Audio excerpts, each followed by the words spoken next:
Hi అండి, నేను వల్లిని.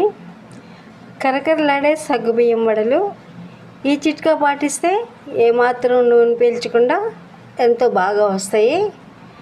Crispy and spicy సగ్గుబియ్యం వడల్ని చాలా సింపుల్గా ఎలా చేయాలో చూసేద్దామా.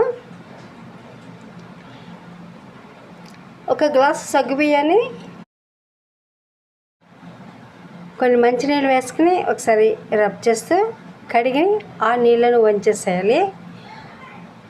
గ్లాసు సగ్గుబియ్యానికి గ్లాసు పావు వాటర్ వేసి మూత పెట్టి 1 గంట వరకు నానబెట్టండి. 3 మీడియం సైజు బంగాళాదుంపల్ని కుక్కర్లో ఉడికించుకుని పైన తోలు తీసి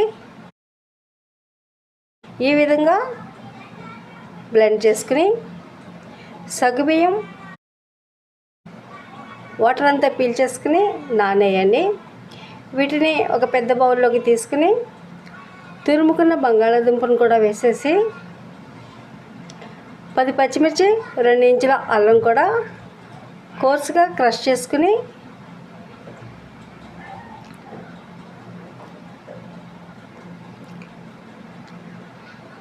అరకప్పు ఉల్లిపాయ తరుగు, సన్నగా తరిగిన కరివేపాకు, జీలకర్ర కొద్దిగా, తగినంత ఉప్పు, చిన్న కప్పు వరిపిండి వేసి అంతా కలిసేలాగా బాగా కలపాలి.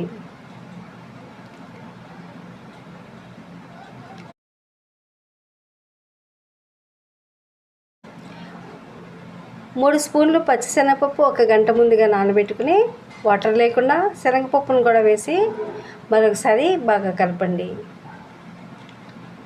ఇందులో అసలు ఏమాత్రం వాటర్ వేయకుండానే సగ్గుబియ్యం ఇంకా బంగాళాదుంపతోనే బ్యాటర్ మనం తయారు చేసుకున్నాం.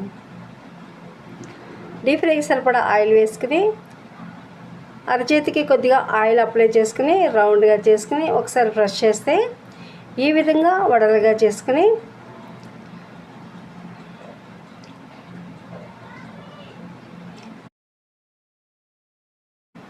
ఒకటి తర్వాత ఒకటి ఆయిల్లో వేసేసుకోవాలి. మరీ ఎక్కువగా వేయకండి, 5-6 గంటలు ఎక్కువ వేయకండి. 1 నిమిషం పాటు అలాగే వదిలేసి తర్వాత 2 వైపులా ఎర్రగా అయ్యేంత వరకు వేయించుకోవాలి. నూనె ఏమాత్రం వేడిగా లేకపోయినా తక్కువ వేడి ఆయిల్లో గారెలు వేయిస్తే నూనె బాగా పీలుస్తాయండి. సో ఆయిల్ బాగా వేడయ్యాక మాత్రమే గారెలు వేయించుకోవాలి. ఈవినింగ్ టీ టైం స్నాక్గా ఇలా సగ్గుబియ్యం వడలు చేశారంటే ఎన్ని తిన్నా ఇంకా తినాలనిపించేంత క్రిస్పీ అండ్ స్పైసీ సగ్గుబియ్యం వడలు మళ్ళీ ఇలాగే చేయమంటారు. చూడండి, మీరు ఈ స్టైల్లో చేయండి, మీరే అంటారు సూపర్ అని. మీరు ట్రై చేసి ఎలా వచ్చిందో కామెంట్ చేయండి. వీడియో నచ్చితే లైక్, షేర్ అండ్ సబ్స్క్రైబ్. మరిన్ని లేటెస్ట్ వీడియోల కొరకు బెల్ ఐకాన్ని క్లిక్ చేయండి. Thanks for watching.